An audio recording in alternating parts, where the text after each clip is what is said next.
So we've established so far that there are just two roots for all world religions and belief systems.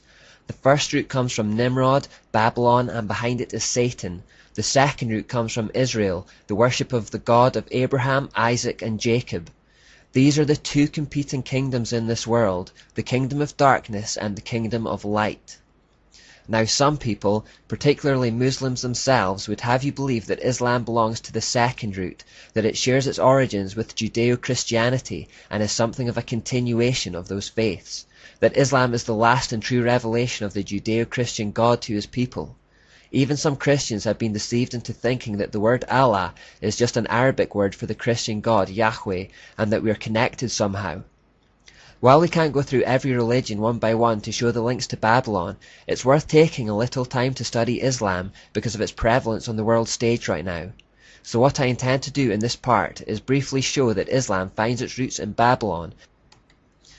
The beginnings of Islam go back to Muhammad, who was born in 570 AD in Mecca, and who is revered in Islam as the last great prophet of God, usurping the authority and preeminence of Moses, Elijah, and even Jesus himself. Because religions tend to assume the character of their founding figure, this is the best place to start in understanding Islam.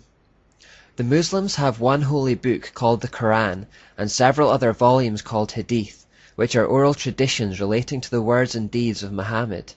Hadiths are considered important tools for determining the Muslim way of life. Sahih al-Bukhari and Sahih Muslim are thought to be particularly authoritative. According to the Hadith of Bukhari, Muhammad used to retire to a cave alone where he would spend long periods of time, several days, praying to Allah. It was in the cave that he experienced an encounter with an angel who apparently gave him a revelation from God. The angel asked him to read some writing, whereupon he replied that he couldn't read. Muhammad was illiterate.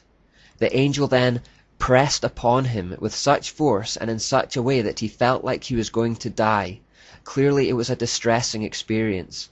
Upon returning to his wife Khadija, he is reported to have been terrified, indeed his neck muscles twitching with terror, and convinced that he had encountered something satanic.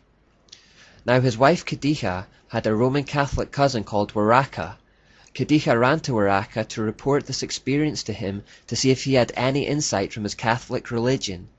In response, Waraka wrongly referenced Moses as receiving revelations from the angel Gabriel in this manner, and suggested this could have been what had happened to Muhammad. The angel Gabriel is in fact only mentioned in the Bible 4 times, twice in Daniel and twice in Luke, and never in relation to Moses. After hearing about this, however, Muhammad's mind was changed about who he had just had an encounter with. He began to think of himself as a prophet who had been visited by an angel of God. As a result of this experience, however, Muhammad became suicidal and attempted to kill himself on multiple occasions. He had 2 main periods of suicidal thinking, where he began attempting to throw himself from mountains in a bid to find relief from mental torture. I said to myself, "Your humble servant is either a poet or a madman, but Quraysh shall never say this of me. I shall take myself to a mountain crag, hurl myself down from it, kill myself, and find relief in that way." The second period of suicidal thoughts came when these visitations ceased. The inspiration ceased to come to the messenger of God for a while, and he was deeply grieved. He began to go to the tops of mountain crags in order to fling himself from them. From these passages that show Muhammad's suicidal mental state, it seems clear he was visited not by an angel but by a demon or possibly Satan himself, as Muhammad himself had first suspected. Now visitations from angels who give people a different message were foreseen by the Apostle Paul in his letter to the Galatians. There we read, "But even if we or an angel from heaven should preach a gospel other than the one we preach to you, let them be under God's curse.